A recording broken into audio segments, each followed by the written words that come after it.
Hey, this is called a foam roller wall slide. This is an exercise to get the serratus anterior and the rotator cuff muscle working maybe a little bit more, a little stronger as we go overhead.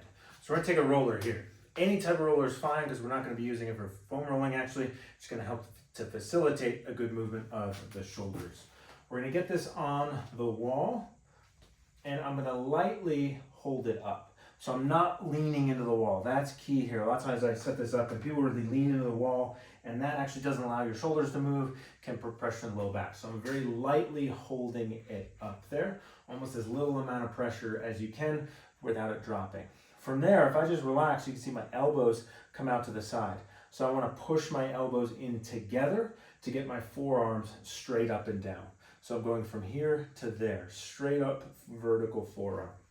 One more setup before I move is I'm going to do a little crunch to eliminate any arching of my low back. So I'm going to come down here. That's going to set the rib cage into a better position and avoid any pressure there. Elbows in. From this, I'm going to then press up and try and reach for the wall just beyond my fingertips and back down. And up, reach for the wall just beyond my fingertips, back down. One more. Elbows, I'm pushing them in to keep a vertical forearm there, back down, not letting the elbows flare out to the side like that. All right, if that is feeling okay, you want to add a little bit more. I'm going to grab a band here. All right, I'm going to put it on the wrists. Starting pretty light on this band. Same setup, core down, elbows in, pressing up, trying to reach for the wall with my fingertips, trying to keep my elbows in, thumbs up, back down. Coming up and back down. One more rep. As I'm fatiguing, I'm feeling my back starting to do that extension. So I really want to reset, core braced in the front. Don't let the ribs flare upwards and back down. Right? So the goal here is to feel a lot of work in this area.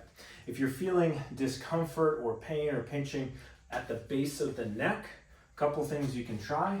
One is I'm going to have you do this to start with no band, palms facing towards you. That position can sometimes facilitate what we're looking for. Number two, if you're still not feeling like this is quite right, make sure that you're not leaning too far into the roller.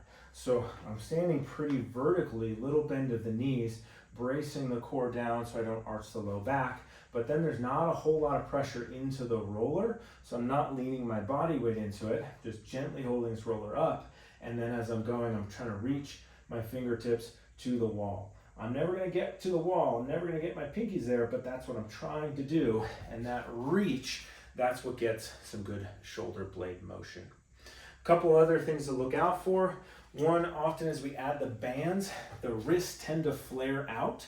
So sometimes I actually see people with weakness here, they develop elbow pain like a golfer's or a tennis elbow, and it becomes really apparent in this video because as soon as we apply resistance, they start to do something really weird with their wrist and hand. So we want to keep this pretty neutral. Little flares okay, but pretty neutral open hand so we're not really clamping down there because we want the stability to come from here. Finally, there's another version of this exercise where we start on the floor. It's often a bit easier to start with, so if you're just feeling this in your neck or your low back, then maybe we try the version on the floor first and work up to this one.